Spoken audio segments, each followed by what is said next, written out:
ഞങ്ങളുടെ ബോധം പറയുമ്പോൾ നമ്മൾ സാധാരണ അവരൊരു ബുദ്ധിയും ബോധമില്ലാത്തവരാണ്.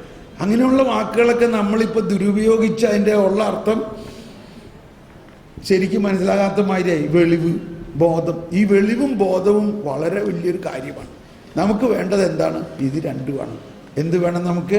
ദൈവികമായ ഒരു ബോധം, ദൈവികമായ വെളിവ്. അപ്പോൾ നമ്മൾ കേട്ടു ഇന്നലെ, എനിക്ക് എൻ്റെ ഈ അവസ്ഥയിൽ എങ്ങനെ പ്രാർത്ഥിക്കണമെന്ന് തന്നെ എനിക്ക് അറിയില്ല. ശരിയാണോ? അത് സമ്മതിക്കുന്നവരൊന്ന് കൈ ഉയർത്തിയേ. അങ്ങ് ശരിക്കും ഒന്ന് സമ്മതിക്കുക, കർത്താവേ എനിക്ക് അറിഞ്ഞുകൂടാ എങ്ങനെ പ്രാർത്ഥിക്കണം, അതുകൊണ്ട് നീ തന്നെ എനിക്ക് വേണ്ടി പ്രാർത്ഥിക്കും. അതുകൊണ്ട് പരിശുദ്ധാത്മാവ് തന്നെ നിങ്ങൾക്ക് വേണ്ടി പ്രാർത്ഥിക്കും. അപ്പൊ നിങ്ങളല്ല പ്രാർത്ഥിക്കുന്നത്, നമ്മളല്ല പ്രാർത്ഥിക്കുന്നത്. ആരാണ് പ്രാർത്ഥിക്കുന്നത്? ആരുടെ പ്രാർത്ഥനയായിരിക്കും നല്ലത്? ആ രീതിയിൽ നമുക്കൊന്ന് പ്രാർത്ഥിക്കാം. എല്ലാവരും ഏറ്റു പറഞ്ഞുകൊണ്ട്, എന്നിൽ വസിക്കുന്ന പരിശുദ്ധാത്മാവേ, എനിക്ക് വേണ്ടി പ്രാർത്ഥിക്കണമേ, എന്റെ ബുദ്ധിയും ബോധവും പ്രകാശിപ്പിക്കണമേ, എന്നിൽ കടന്നുകൂടിയിരിക്കുന്ന അജ്ഞത അകറ്റണമേ, എന്നിൽ കടന്നുകൂടിയിരിക്കുന്ന തെറ്റായ ബോധ്യങ്ങളെ അകറ്റണമേ,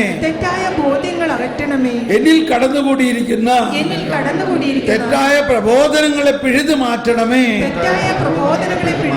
ജ്ഞാനം പകരണമേ, വിജ്ഞാനം പകരണമേ, വിവേകം പകരണമേ, വിശ്വാസം പകരണമേ, വിശുദ്ധി പകരണമേ. പരിശുദ്ധാത്മാവേ, എങ്ങനെ പ്രാർത്ഥിക്കണമെന്ന് എനിക്കറിഞ്ഞുകൂടാ. ആത്മാവ് തന്നെ എന്റെ ഈ ബലഹീനതയിൽ എന്നെ സഹായിക്കണമേ. എനിക്ക് വേണ്ടി എന്റെ ഹൃദയത്തിലിരുന്ന്, എന്റെ ആത്മാവിലിരുന്നു കൊണ്ട്, എന്റെ ആത്മാവിനോട് ചേർന്ന് എനിക്ക് വേണ്ടി പ്രാർത്ഥിക്കണമേ.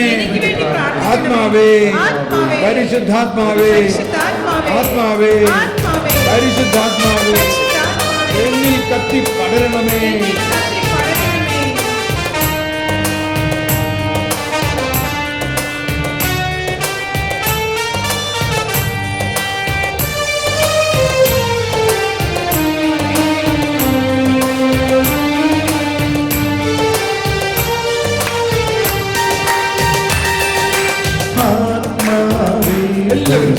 പരിശുദ്ധാത്മാവേ, ആത്മാവേ, പരിശുദ്ധാത്മാവേ, ഹൃദയത്തിൽ കാണുന്ന ആത്മാവേ.